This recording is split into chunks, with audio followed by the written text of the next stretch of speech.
আমাদের প্রত্যেকদিন কাজের মধ্যে কিন্তু নানা রকম অভিজ্ঞতা হয়। আর যখন আমরা কোনো কাজ করি তখন মনে হয় যে আরে এই জিনিসটা তো এরকমভাবে ব্যবহার করলে ভালো হতো, আরে এইভাবে রাখলে ফ্রিজে তো বেশ অনেক দিন ভালো থাকতো। তো আজকে আমি আপনাদের সাথে শেয়ার করব পুরনো পিলো কভার মানে বালিশের কভার আমরা কীভাবে ব্যবহার করতে পারি। আমাদের দেখবেন বেড কভার অনেক সময় খারাপ হয়ে যায়, কালার ফেড হয়ে যায়, তখন আমরা আর ব্যবহার করতে চাই না, তখন অন্য কাজে ব্যবহার করি। কিন্তু পিলো কভারগুলো দেখবেন অ্যাজ ওয়েল অ্যাজ থেকেই যায়। আর সেইগুলোকে আমি কিভাবে ব্যবহার করব দেখুন। তো আমার কাছে যেহেতু অনেকগুলোই পিলো কভার ছিল, সেই পিলো কভারগুলো আমি একটা একটা করে এইভাবেই কিন্তু ব্যবহার করেছি। যেরকম হ্যাঙ্গার দিয়ে আমি এখন আপনাকে দেখাবো কিভাবে একটা লন্ড্রি বক্স হিসাবে আপনি ব্যবহার করতে পারবেন। যেরকম একটা পিলো কভার আমি নিলাম, তার মধ্যে হ্যাঙ্গারকে দুই কর্নারে একদম এইভাবে হ্যাং করে দেব। দেখুন সামনে যে পকেট মতো হয়ে আছে সেখান দিয়ে আপনি যে কোনো লন্ড্রি বক্সভাবে যেরকমভাবে আমরা ব্যবহার করি, বাসি জামা কাপড় কিংবা যেটা ধুতে লাগবে সেগুলো সবসময় তো বাস্কেটে রাখার জায়গা থাকে না, কিংবা ঘরেও রাখা হয় না, তো আপনি এটা বাথরুমে এভাবে রেখে দিতে পারেন। তার মধ্যে ডেলিকার ইউজ জামা কাপড় এইভাবে আপনি রেখে দিলেন, তাতে কি একটি জায়গায় রাখাও থাকলো, দেখতেও ভালো লাগবে। বাচ্চাদের বাথরুমে যদি এইভাবে রেখে দেন দেখবেন ও কিন্তু রাখতে খুব ভালোবাসবে। আবার সেকেন্ড টিপস যেটা, সেটা হলো ঘরে যদি ছোট বাচ্চা থাকে তার জন্য কিন্তু কাঁথা কাপড় অনেক কিছুই লাগে। তো কাঁথাটা দেখবেন ব্যবহার করতে করতে সেটা দেখতেও খারাপ লাগে এবং সেটা কিন্তু শীতের সময় কিংবা বর্ষাকালে শুকোতে খুব অসুবিধা হয়। তো পুরনো পিলো কভার যদি থাকে তার মধ্যে আপনি এইভাবে সুতির কোনো শাড়ি কিংবা আমরা ম্যাক্সি এসব ব্যবহার করি যে, সেগুলোতে দেখবেন বেশ বড়সড় কাপড় থাকে, সেগুলোকে ফোল্ড করে এইভাবে দুই কর্নারে এভাবে দিয়ে দিবেন। তাতে কি হলো, একটা কাঁথার মতো আপনি ব্যবহার করতে পারলেন এবং যখনই সেটা গিলা হয়ে যাবে মানে ভিজে যাবে, সেটাকে আপনি আবার ধুয়ে শুকোতে দিলেন, কোনো অসুবিধেই নেই। আর দেখতেও বেশ সুন্দর লাগবে। যদি মনে হচ্ছে যে ওটা বেশি বড় হয়ে যাচ্ছে, মাঝখান থেকে ফোল্ড করে দিন, তাহলে আরও মোটা হয়ে গেল। তাতে কি বাচ্চার জন্য ব্যবহার করতে কিন্তু খুব সুবিধে।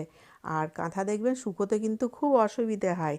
আর এইভাবে আপনি ব্যবহার করুন। আর এই যে ভেতরে যেভাবে ঢুকিয়েছিলাম ঠিক ওইভাবে বার করে আবার আপনি সেটাকে ধুয়ে ব্যবহার করে নিতে পারবেন। আবার ৩ নম্বর টিপস যেটা, আমাদের কাছে কিন্তু অনেক রকম ভ্যারাইটিস ব্যাগ থাকে, যেগুলো কোনো কোনো সময় আমরা কোনো পার্টিতে নিয়ে যাই, কোনো সময় বাজারে গেলে নিয়ে যাই।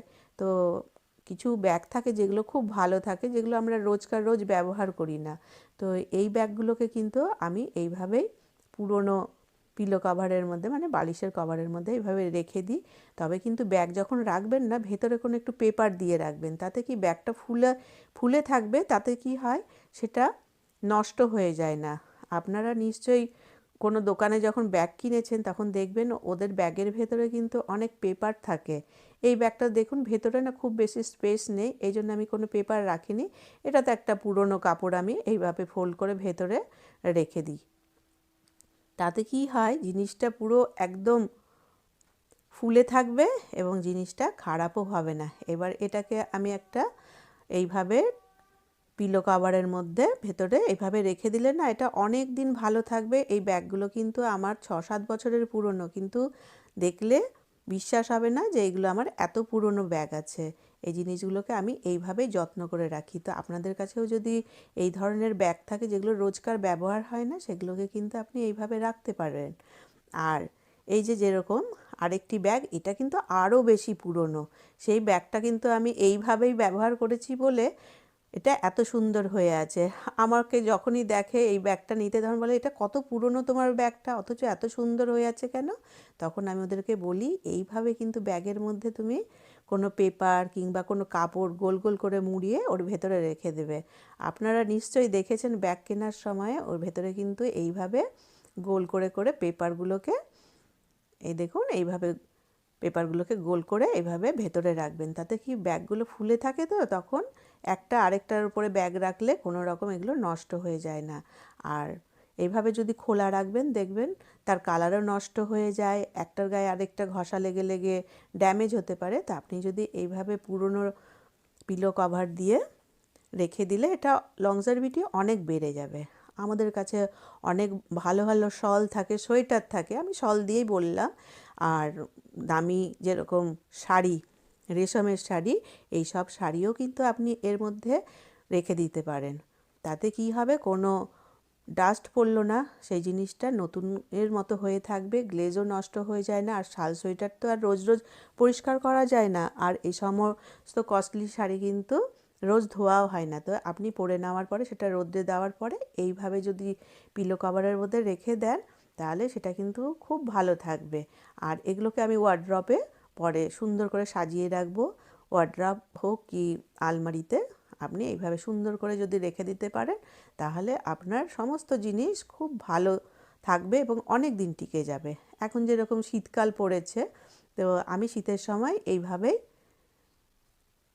কমফোর্টার বলুন কিংবা কম্বল এই সমস্ত এইভাবে ফোল্ড করে নিয়ে তাতেও কিন্তু আমি এই পিলো কভার দিয়ে রাখি। তাতে কি হয়, দেখতেও ভালো লাগে। আর যখন শীতকাল চলে যাবে তখনও কিন্তু আমি এইভাবেই বালিশের কভারের মধ্যে দিয়ে আমি ওয়ার্ড্রপে হোক লফটে হোক আমি এইভাবে কিন্তু রেখে দেব। তাতে কি হবে, কোনো রকম ডাস্ট পড়বে না, আর জিনিসটাও থাকে খুব ভালো, আর কোনো পুরনো গন্ধও কিন্তু আসে না। দেখবেন অনেক দিন পরে যখন মানে শীতের সময় সমস্ত জিনিস বার করি তখন কিন্তু একটা গন্ধ হয়ে যায়, কিন্তু এরমভাবে রাখলে কোনো রকম কোনো গন্ধ হবে না, বা জিনিসটাও থাকবে খুব ভালো। শুধু কি আমি কি এই কাজেই ব্যবহার করি না, আমি আবার এগুলো আবার রান্নাঘরের কাজেও কিন্তু বালিশের কভারগুলোকে ব্যবহার করে থাকি। আমার কাছে একটা পুরনো টেবিল ম্যাট ছিল, টেবিল ম্যাট যদি না থাকে কোনো জামা কাপড় যে প্লাস্টিকগুলো থাকে সেইগুলো দিয়েও কিন্তু আপনি নিচে এইভাবে দিয়ে উপর একটা পুরনো পিলো কভার এইভাবে দিয়ে দিবেন। আর বাসন ধোয়ার পরে এইভাবে যদি রাখেন জলটাও শুকিয়ে যাবে এবং রাখতেও আপনার সুবিধে হবে, কাজ করতেও কিন্তু খুব সুবিধে। তো আপনারাও কিন্তু এইভাবে ব্যবহার করতে পারেন। আমার কোন টিপসটা আপনাদের ভালো লাগলো আমাকে কিন্তু নিশ্চয়ই জানাবেন। আর ভালো লেগে থাকলে একটা লাইক অতি অবশ্যই দেবেন। আমি এইভাবে অনেক টিপস আপনাদেরকে দেব যেগুলো আপনার সাংসারিক কাজে আসবে। এগুলো এখন ওয়ার্ড্রপ রেখে দেব। আর আপনাদের এরকম পুরনো পিলো কভারগুলোকে এইভাবে ব্যবহার করে রাখবেন, জিনিসপত্র অনেক দিন পর্যন্ত টিকবে। আজ এই পর্যন্ত, টেক কেয়ার, বাই বাই।